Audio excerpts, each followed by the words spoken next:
Welcome to Sleepy History Stories. If you're listening in bed tonight, I invite you to settle in, take a slow breath, and let the soft sounds of a fireplace help you drift into the past.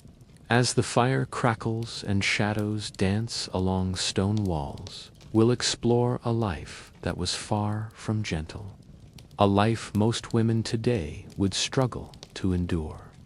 Tonight's story is called Why It Sucked to Be a Victorian Woman. Before we begin, feel free to comment where you're watching from and what time it is there.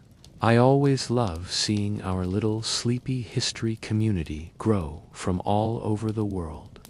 Now, close your eyes if you haven't already. Let's step back to a time of corsets, coal smoke, and quiet suffering. Imagine yourself waking up in a small, dimly lit room. The air is still, except for the faintest hint of coal smoke drifting in through the cracks in the wooden window frame. It's cold, your breath fogs as you exhale, but there is no time to linger. The fire has gone out in the night, and the floorboards are icy beneath your bare feet. You're not royalty, you're not wealthy. You're an average woman in the lower middle class of Victorian London. Perhaps your husband is a clerk, or maybe you work as a maid yourself. Either way, your day begins before the sun even touches the rooftops. The first task, lighting the hearth. You fumble with matches, fingers stiff in the morning chill. The fire you build is more than warmth, it's your stove, your heat, and the symbol of the household's rhythm. You put on the kettle, set out a small loaf of yesterday's bread, and begin your quiet routine. Your dress is heavy and tightly laced, pulled on over cotton shifts and petticoats. There's no comfort in it restricts movement, crushes your ribs, and reminds you of your place. Fashion is form over function, and society doesn't make exceptions. Breakfast is plain, weak tea, hard bread, maybe a smear of jam if you're lucky. There are no leisurely meals. By the time your husband or employer rises, everything must be spotless, because your role is to make their day easier, not your own. Laundry is an all-day affair, scrubbing linens by hand in cold water until your knuckles bleed. Floors must be swept, rugs beaten, silver polished.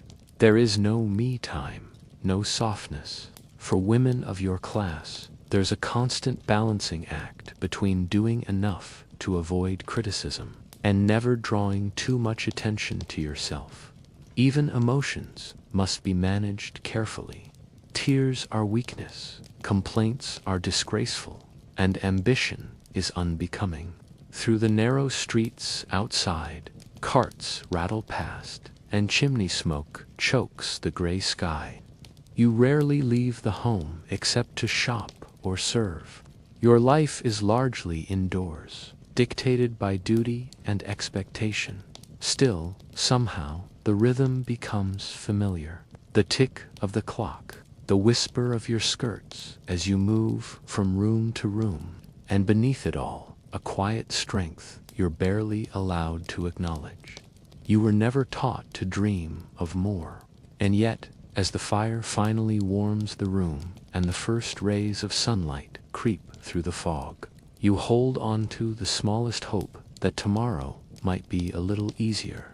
In the stillness of a Victorian evening, as lamps flicker low and firelight casts amber shadows against the walls, we turn to the life of a woman whose legacy flickers far beyond her time. A woman born not to obey, but to listen to the cries of the sick, the silence of institutions, and the quiet call of change. Florence Nightingale was born in 1822, a wealthy English family. Her childhood was filled with education and refinement. Unlike most girls of her era, Florence was taught languages, philosophy, and mathematics, privileges afforded to her not only by money, but by parents who believed in learning, even for daughters. Still, expectation was never far behind. Florence was raised to be a wife, a hostess, a symbol of quiet elegance. Yet, from a young age, she felt something else, a calling, as she described it. A pull not toward ballrooms or lace gloves, but toward service, toward suffering. Imagine Florence as a young woman, gently defying everything expected of her. Instead of arranging flowers, she studied hospital reports. Instead of marrying a suitor, she wrote letters to government officials and physicians. Her family was dismayed. To be a nurse, in those days, was to be seen as little better than a servant, or worse, a woman of questionable morality. Hospitals were grim, unsanitary places. Women like Florence did not belong there, but Florence insisted, and eventually she went first to Germany, then to work among the poor in London.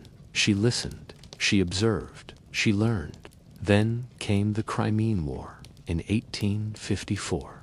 British soldiers were dying by the thousands, not from wounds, but from infection, from disease, from neglect. Newspapers screamed of it. And finally, Florence Nightingale was sent to the front lines, to a military hospital in Scutari. What she found there was not chaos, but silence. Filth, forgotten men lying in corridors, rats nesting in the rafters, sewage leaking under the beds. She did not shout, she did not weep, she worked. By candlelight, she moved among the wounded, quietly, steadily. She reorganized supplies, demanded clean linens, introduced hand washing and ventilation. She brought warmth, order, and care. And slowly, the death rates dropped from over 40% to under 2%. They called her the Lady with the Lamp. But she was more than a symbol of compassion. She was a reformer, a statistician, a strategist. She used her privilege to create change, not just in one hospital, but across the entire British medical system. When she returned home, she did not seek praise. Instead, she retreated into a quiet life of advocacy and writing. From her London bedroom, often in chronic pain, she authored over 200 books, reports, and pamphlets. Her work laid the foundations for modern nursing, public health, and sanitation. And yet, in many ways, Florence Nightingale remained an outsider. She never married, she never fit the mold. She chose a life of service over a life of comfort. But in doing so, she changed the very meaning of womanhood. Not loudly, not with rebellion, but with persistence and purpose. A quiet revolution, born in the firelight of suffering and soothed by the soft rustle of clean sheets. So, as your eyelids grow heavier and the gentle rhythm of the fire continues, think of Florence, not just as a nurse, but as a listener. A woman who heard what others ignored and answered, not with noise, but with light. As the fire crackles softly in the hearth, casting long shadows across the floorboards of a Victorian sitting room, let your thoughts drift into the world of quiet restrictions. A world shaped not by chaos or catastrophe, but by the slow, everyday erosion of opportunity. To be a woman in Victorian Britain was, in many ways, to live behind a curtain of no. No to voting. No to owning property once married. No to most formal education. No to careers in law, medicine, politics, or business. No to traveling alone without scrutiny. No to signing contracts or keeping your own wages if you were married. From birth, girls were groomed, not for ambition, but for endurance. Their lives were charted like narrow lanes, polished, proper, but bounded tightly on every side. Imagine a girl named Margaret. born to a modest, middle-class family. Her days are filled with embroidery, piano lessons, and the careful study of manners. Her mother reminds her daily, a good marriage is the only respectable outcome. Her thoughts are to be pretty, not loud. Her aspirations must fit in a teacup. She might dream of painting, or reading Latin, or running a shop. But those dreams are softened, even laughed at. She's told they're not suitable, not for a lady.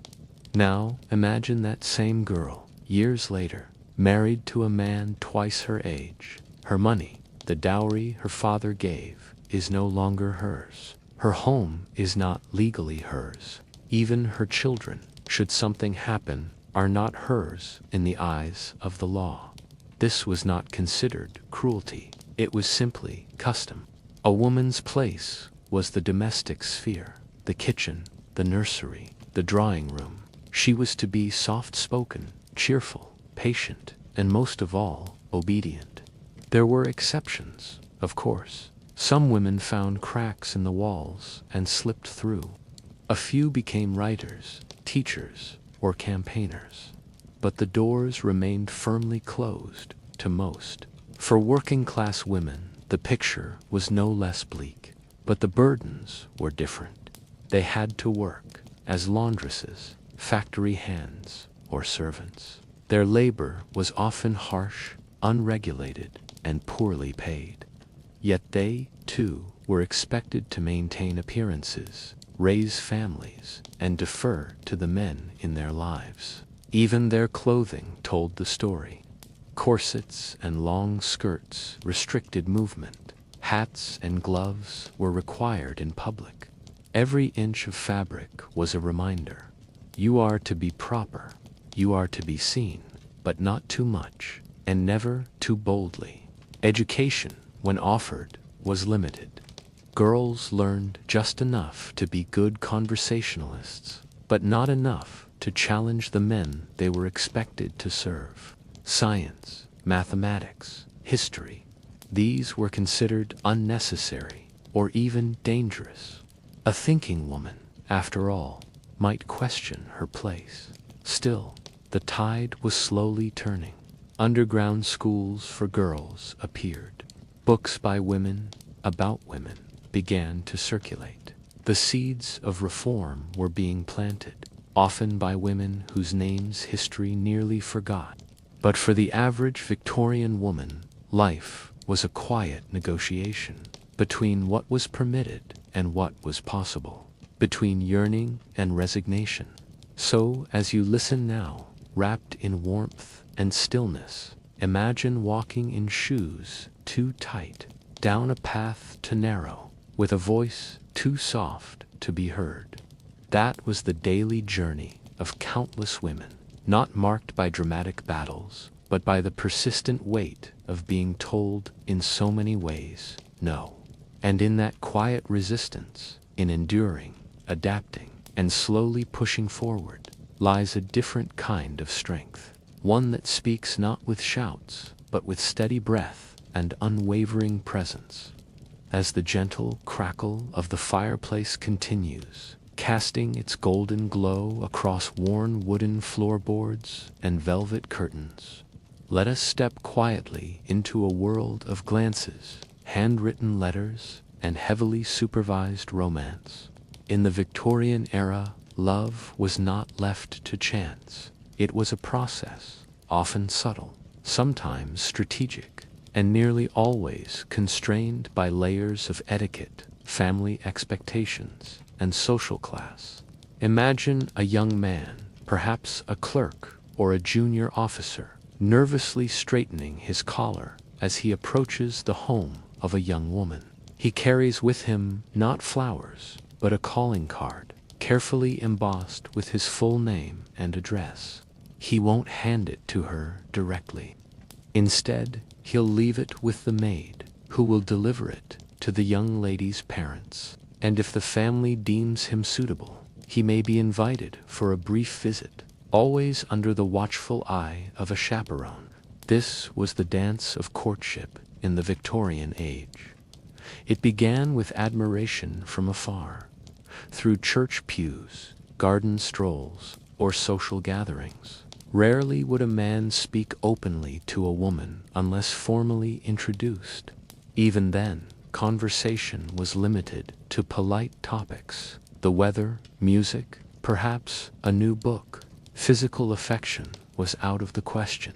Even prolonged eye contact could be seen as too bold. Letters, however, were the lifeblood of courtship. A gentleman might spend hours crafting a paragraph that hinted at affection without stepping beyond the boundaries of propriety. Every phrase was studied for meaning. A slightly more formal salutation might suggest distance, a softened, closing, deepening affection. The proposal itself, the moment when intent turned to commitment, was equally steeped in ritual.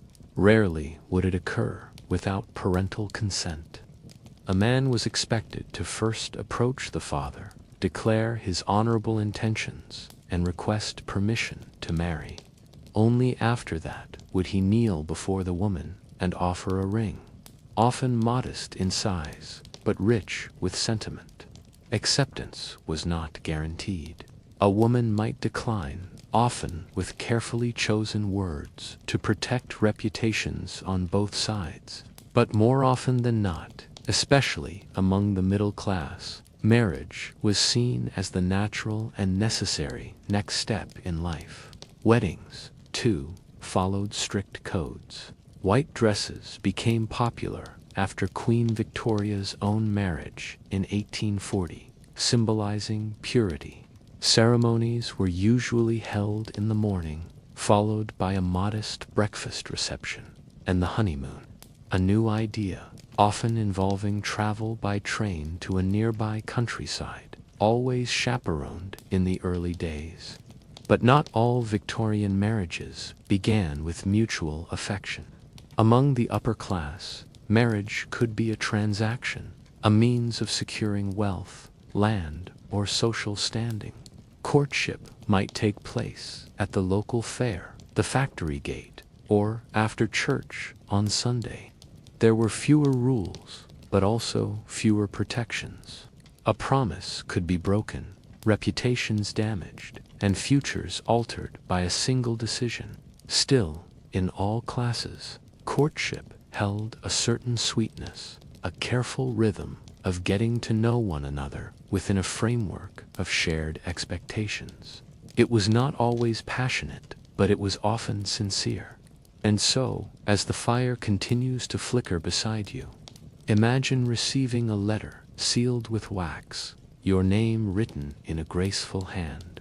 Inside, gentle words speak not of wild passion, but of steady admiration, of shared values, of the hope of a life built together. Slowly, quietly, respectfully, that was the Victorian romance. A quiet contract of hearts, drawn not in heat and haste, but in ink, patience, and deep societal ritual. As the flames of the fireplace settle into a slow amber pulse, and the night deepens around you, let us quietly shift our focus to the upbringing of young girls in Victorian society. This was not simply childhood as we know it today. It was preparation. Imagine a modest home in the English countryside. The air is cool. The scent of lavender and wool drifts through narrow halls, and in a neatly kept room, a young girl sits at a small wooden desk. Her hands are folded. Before her, a copybook waits to be filled with looping cursive letters, written and rewritten until they are flawless. She is perhaps 9 years old. Her back is straight. Her voice is soft. Her duties have already begun. From an early age, Victorian girls were taught to be still, physically, emotionally, and socially. Obedience was praised above brilliance, softness above strength. To speak too freely was considered improper, to question too much unladylike. Their days were carefully structured. Mornings often began with a quiet breakfast, followed by lessons, not just in reading and arithmetic, but in needlework, piano, French, and deportment, to learn how to sit, how to enter a room, how to address others. All of this was considered as important as any academic subject. Even playtime was gently managed. Dolls were common companions, not only for amusement, but to reinforce maternal instincts. Tea sets were miniature rehearsals for future social calls. Little girls practiced kindness and politeness through games that mimicked adult rituals. Discipline was ever present, but quiet. A stern look from a governess, a withheld privilege, rarely harsh, but always firm. The goal was not fear, but self-control. And behind all of this was the guiding hand of the mother. A Victorian mother was often the architect of her daughter's character. She would speak in soft reprimands, offer carefully chosen reading materials, and ensure the child was never too loud, too idle, or too curious. She passed down not only skills, but an understanding of one's place in society. To be a woman, after all, was to serve family, husband, reputation, and God. Yet, not all girls were raised in parlors and drawing rooms. In working-class families, childhood was shorter, and girlhood less idealized. A daughter might be expected to tend to younger siblings, scrub floors, or help in a family business by the age of 10. While still taught to be modest and industrious, these girls learned survival over etiquette, resilience over refinement. Even so, the message was consistent across class lines. The highest goal for a girl was marriage, not love necessarily, but stability, respectability, and a household of her own. Some girls resisted, quietly, sometimes bitterly. A few found escape in education, literature, or in becoming governesses themselves. Others found small rebellions in private journals, hidden books, or stolen moments of solitude. But for most, the path was set early. Each stitch of embroidery, each lowered gaze, each lesson in piano or poetry, another step toward a womanhood defined by restraint and sacrifice. And so, the Victorian daughter grew. She learned to fold linens, to curtsy, to recite poems, and say just enough, never too much. She was taught not to stand out, but to stand properly, to walk with poise, to smile without showing too much feeling, and to dream, if she dared, within the walls of what society permitted. As you listen, perhaps nestled beneath a blanket, consider how much of a life can be shaped by such quiet rules. The rhythm of a day, the tone of a voice, the way a girl held her teacup, all threads in a larger tapestry of expectation. In the hush of the firelight, their voices remain, the daughters of the Victorian age, whispering not of rebellion, but of discipline, duty, and dreams deferred. Imagine yourself standing at the threshold of a warm Victorian kitchen. The hearth glows steadily, casting gentle orange light against soot-darkened bricks. The scent of rising yeast, simmering broth, and wood smoke fills the air. A copper kettle whistles softly in the corner, and the worn wooden table is dusted with flour. The remains of another early morning's work. This was not simply a room for cooking.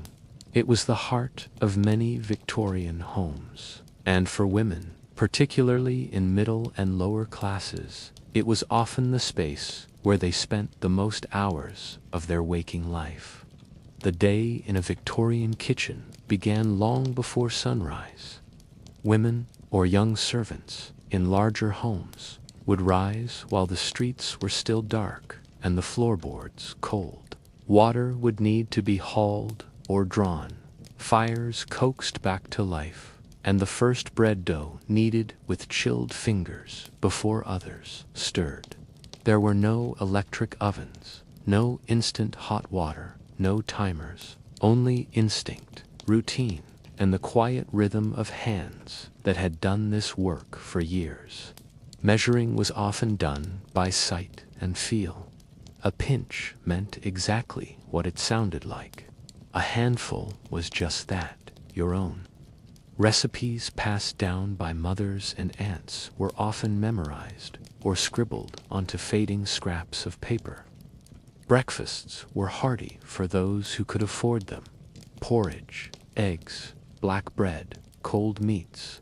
For the poor, it might be tea and stale bread, or broth if something had been saved from the night before. Throughout the day, the kitchen never truly rested. There were pies to make, potatoes to peel, pickles to ferment, and butter to churn. In homes where a girl might be training for domestic service, the kitchen was her classroom, where she learned how to bake, how to preserve, how to stretch what little they had to feed a family of 6. The tools of the trade were humble but treasured. Cast iron pans blackened from use, long-handled spoons carved from ash wood, tin molds for puddings, and the ever-present rolling pin. Every item had a place, and many bore the marks of years. A burn mark here, a chipped handle there, telling stories all their own. In larger households, the cook reigned as a quiet queen of her domain. She might oversee a kitchen maid, a scullery maid, even a footman. But the labor remained relentless. Roasts required tending, sauces careful attention. A ruined custard or scorched joint could lead to stern words from the mistress of the house, or worse, replacement. But it wasn't all toil. There was comfort in the routines, in the steady rhythm of chopping and stirring, in the warm flicker of firelight on copper pans. There were moments of laughter, too. A shared joke between sisters over kneading dough, a humming tune as onions sizzled in the pan. Even a stolen bite of cake batter when no one was looking. And in poorer homes, the kitchen table was more than a workspace. It was where children did their lessons, where mending was done, where prayers were whispered before the evening meal. Meals themselves were modest, a stew thickened with barley and root vegetables, a loaf of coarse rye, perhaps a slice of treacle pudding on a special occasion. Women learned to be frugal, to turn bones into broth, leftovers into pies, and scraps into nourishing soups. Yet the burden was heavy. Cooking, cleaning, washing, all fell squarely on a woman's shoulders. And if she fell ill, the rhythm of the home could falter.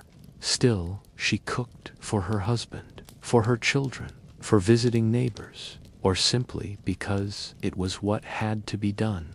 The kitchen was her world, and she tended it with care, not because she was celebrated for it, but because it was expected, and because, in its warmth, amidst its flour-dusted shelves and steaming kettles, was the quiet sense of purpose.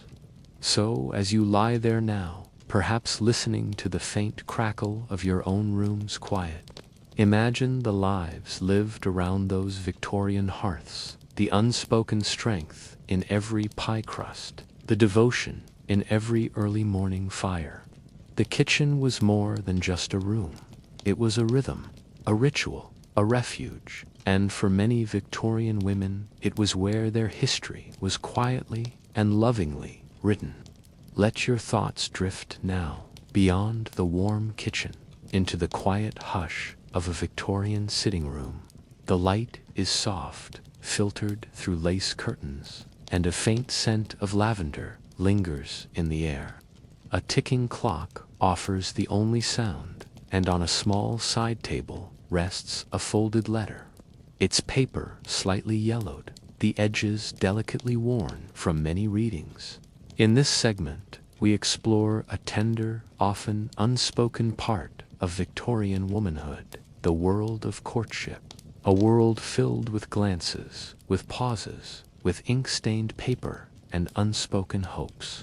A world where romance moved slowly and where every word, every silence carried meaning. In Victorian society, love was not rushed. It unfolded like the turning of a season, quiet, measured, and watched closely by family and community alike. Public displays of affection were frowned upon. Touch was rare. Even a brush of the hand could set a young woman's heart fluttering for days.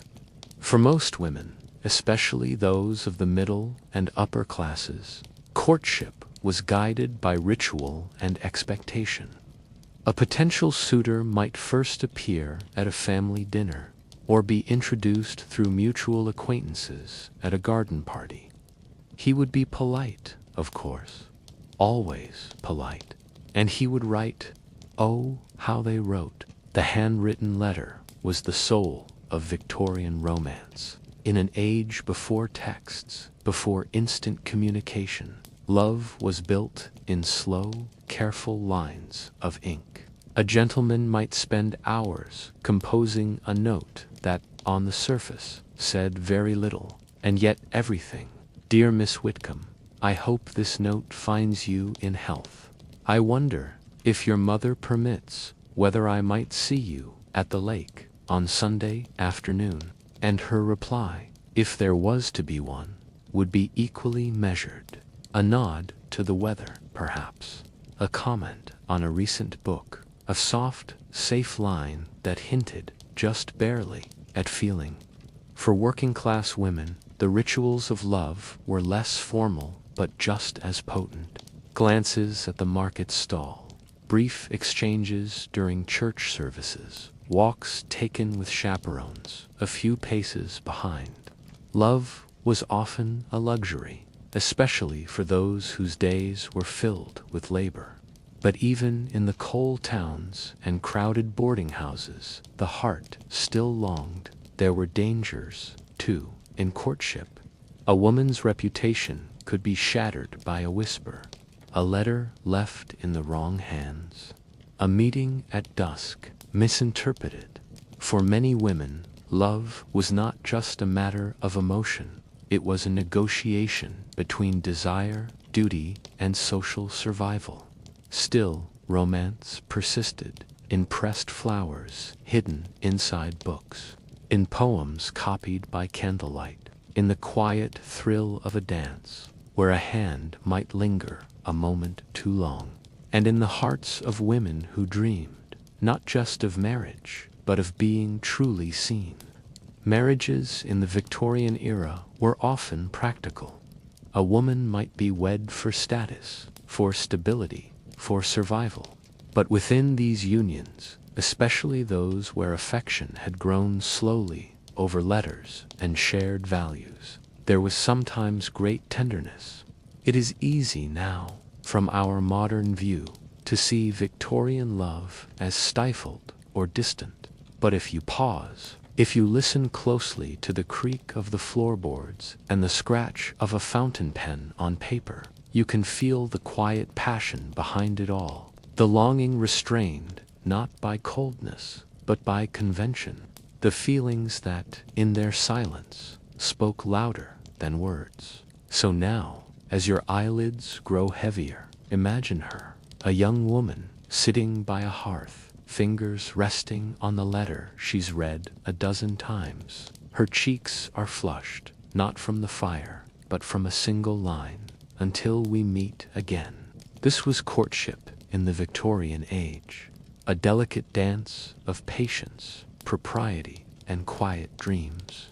The fire crackles softly in the hearth, and outside, the world is quiet. As you drift deeper into this journey through time, picture a modest nursery or schoolroom tucked beneath a steep-pitched roof, where the sound of chalk on slate mingles with the occasional creak of wooden floorboards.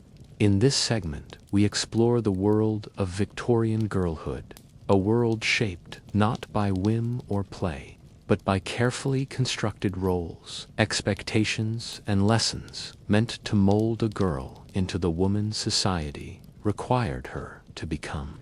For a daughter born into a Victorian family, her childhood was never quite her own.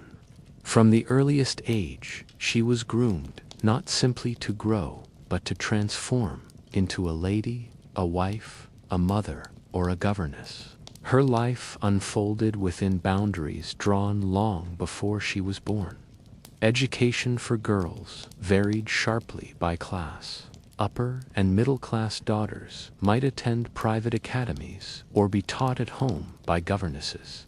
The curriculum emphasized languages, music, embroidery, and etiquette. Mathematics, history, and science were not ignored, but they were rarely encouraged to the same depth given to boys. Instead, a girl was taught how to play the pianoforte with grace, how to speak just enough French or Italian to seem cultured, how to embroider delicate vines on linen without pricking her finger. She learned how to sit with poise, how to walk without stomping, how to lower her eyes and lift a teacup. The rhythm of her days was gentle, ordered, and always watched. In wealthier homes, girls might write poetry or keep elaborate journals, outlets for dreams they dared not voice aloud. Their letters and reflections reveal inner lives, both vivid and restrained, questions about their place in the world, yearnings for more than the parlor and piano bench.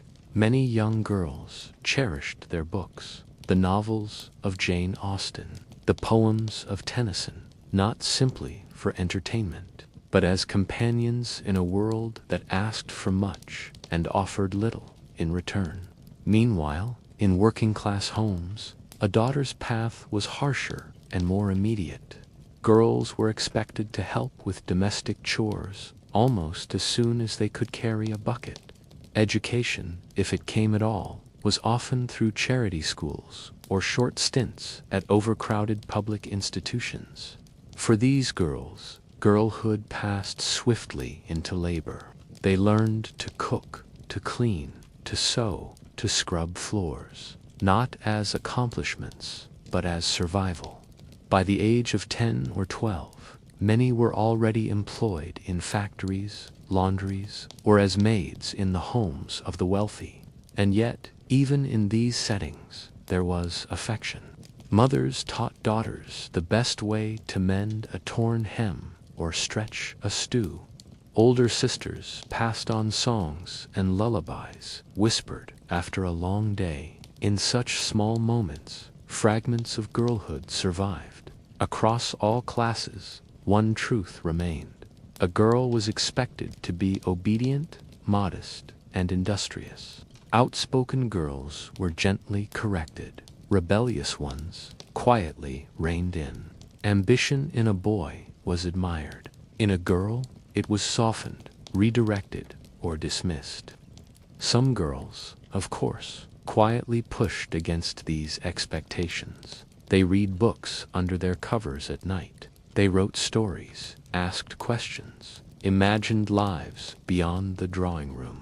And a few, like Florence Nightingale or Elizabeth Garrett Anderson, would one day carve out paths that defied the limits set before them. But for the vast majority, girlhood was a preparation for a life of service, of sacrifice, of silence. Still, there was warmth. There were lullabies and whispered secrets between sisters. There were lessons learned at a mother's side, hands flour-dusted or soap-slick. And there was love, offered in quiet gestures and steady presence. So imagine now, as you sink deeper into rest, a young Victorian girl sitting by firelight. Her dress is simple, her hands folded. On her lap lies a well-loved book, its pages turned down at the corners. She reads not to escape her world, but to dream of more, in her own quiet, hopeful way. The fire burns low now, casting long, flickering shadows along the stone walls. Outside, the wind has quieted to a gentle whisper. In this moment of stillness, we turn to a topic that lay silently at the edge of every Victorian woman's life: widowhood. In a time when a woman's social standing, security, and identity were so deeply entwined with marriage, the loss of a husband did not simply bring sorrow. It often unraveled her entire existence. Imagine, if you will, a woman seated alone in a parlor that was once filled with the clink of teacups and the rustle of papers, now muffled by silence. Her dress is black, deep, unadorned, and heavy, for mourning was not just a feeling, it was a daily uniform. For the first year and a day after her husband's death, a widow was expected to wear full mourning garments of matte black crepe and bombazine, no jewelry save for perhaps a jet brooch or a locket containing a lock of his hair. Even her undergarments were dyed in dark shades, and her veil, long and gauzy, was worn over the face whenever she stepped outside. This was not mere tradition, but a strict societal expectation, especially among the middle and upper classes. There were rules for every stage of mourning: deep mourning, half mourning, and eventually light mourning, each with its own color palette and duration. To ignore these customs risked social scandal or isolation. But the emotional and economic realities of widowhood were even heavier than the crepe veil. For wealthy women, the loss of a husband meant a shift from wife to dowager. She might move into smaller quarters, relinquish her place as mistress of the house to a daughter-in-law, and retreat into a quieter, more shadowed life. Some found solace in religious devotion, charitable work, or the company of other widows. Others simply endured, surrounded by memories, haunted by absence. For many middle-class women, widowhood was more precarious. A husband's death could mean the sudden loss of income, property, or status. If there were children to raise, the burden fell entirely on her shoulders. Some took in boarders, others became governesses, teachers, or dressmakers, professions deemed acceptable for a woman clinging to gentility. Among the working classes, the situation was often stark. Without a husband's wage, a widow might be forced to seek hard labor, washing clothes, scrubbing floors, or taking factory work. If she had children, older ones might leave school to earn what they could, while younger ones were left unattended for long hours. The community might offer some assistance, but there were limits to what neighbors or parish charities could provide. Widowhood also brought with it a change in how a woman was perceived. A married woman was seen as respectable and protected. A widow, even when dignified, often became invisible, or, in some cases, viewed with suspicion or pity. She walked a careful line between mourning and modesty, grief and grace, and always there lingered the unspoken expectation. Would she marry again? Some did, particularly younger widows, or those without children. A second marriage might bring stability, though it was often quieter, less romantic, more practical. Others chose to remain alone, not out of preference necessarily, but because options were limited, or affection for the departed ran too deep. There were also cultural shifts unfolding. Queen Victoria herself became a permanent symbol of widowhood after Prince Albert's death in 1861. She wore mourning for the rest of her life, more than 4 decades. Her example made prolonged mourning fashionable, even noble, and cast a long shadow over the expectations placed on widows of all classes. And so, imagine now, a Victorian widow in the quiet hours of evening. The fire glows softly. Her children sleep in a nearby room. She sits with needlework or a worn book in her lap, her thoughts drifting. Around her are objects heavy with memory. A pipe untouched on the mantel, a pair of boots no longer worn, the smell of shaving soap that still lingers faintly in the corner of the room. She is not just grieving a husband, but an entire version of her life. Yet, amid the mourning, there is strength, quiet, enduring, unremarked. She rises each day, tends to her home, and carries the weight of loss without spectacle.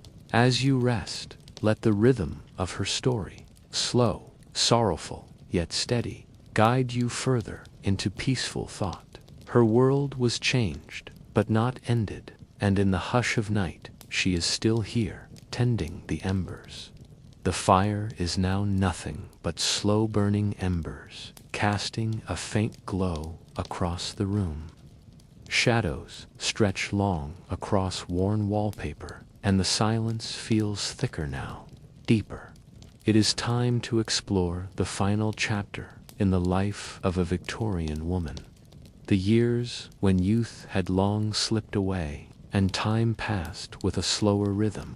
Imagine her once more, this woman whose life we followed, not as the bright-eyed girl of the schoolroom, nor the burdened mother or obedient wife, but as a figure of stillness, a woman now in her 60s or 70s, which, in Victorian times, was considered a full, long life. Her body bears the weight of years, hands lined and calloused, knees aching in the cold, back bent slightly from the physical strain of decades. Her face, once flushed with hope or anxiety, is now pale and lined like aged parchment. She is not the centerpiece of the home anymore, not the one who bustles with chores or carries laundry. No, now she rests near the hearth, a shawl wrapped tightly over her shoulders. Her days begin early, not out of necessity, but out of habit. She rises at dawn not to gather water or tend to crying children, but simply because she always has. Old rhythms don't vanish easily. Her eyesight is not what it once was. Books blur, needlework becomes a strain, and so she finds herself relying more on memory than on the written word. She recites psalms quietly. She mutters recipes aloud, the ones her mother taught her, which she passed to her daughters, who may or may not use them anymore, if she is a widow. As many women her age were, her black mourning dress has likely faded from deep black to dusty gray. Mourning customs in the Victorian era were rigid and deeply entrenched. A widow was expected to wear full mourning crap-covered dresses, no jewelry save jet, no cheerful colors, for at least a year, and often much longer. But time, always persistent, wears down even grief. Mourning fades, but not the memory. She may live with one of her grown children now, tucked into a small room with a narrow bed and a lace-curtained window.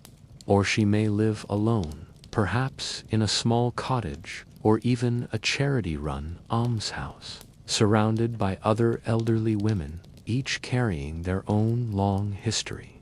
Her room is simple: a rocking chair, a wooden chest, a few faded photographs in oval frames, and a worn Bible with pages creased from years of use.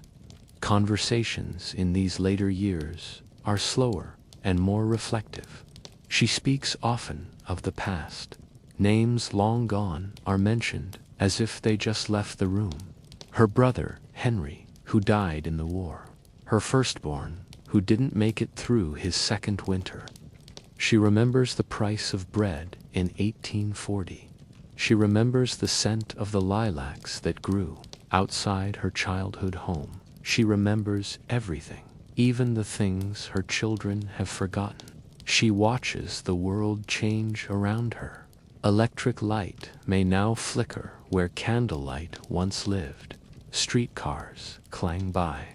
Young women no longer hide their ankles.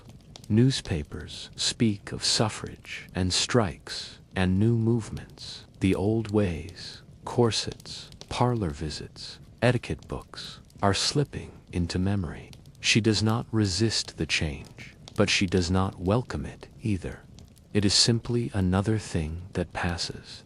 Her legacy is not one of fame or invention or wealth. It is quieter than that. Her legacy is a tin of buttons passed down, a family story told to a granddaughter on a rainy day, a quilt patched with cloth from her wedding dress, a recipe still baked on holidays. These are the footprints she leaves behind, not on marble or in ink, but in memory and gesture. And as her days grow quieter, the outside world grows fainter. The ticking of a clock, the whisper of a draft beneath the door, the creak of the rocking chair. These are the sounds of her world now. She does not fear death. She has seen much, lost much, loved deeply. When her time comes, she will pass as she lived, quietly, gently, with dignity. There is no great fanfare. Perhaps a hand is held, a hymn is hummed, her eyes close, and just like that, another Victorian life ends, not with spectacle, but with silence. But the memory lingers, not in statues or history books, but in the quiet, everyday things that endure. A pie crust rolled the same way she taught. A phrase she used, now said by someone too young to know where it came from. A candle lit in a room that once held her laughter. And so, as you settle deeper into the hush of night, let her story rest beside yours. A quiet life lived fully. And maybe that's all any of us truly leave behind.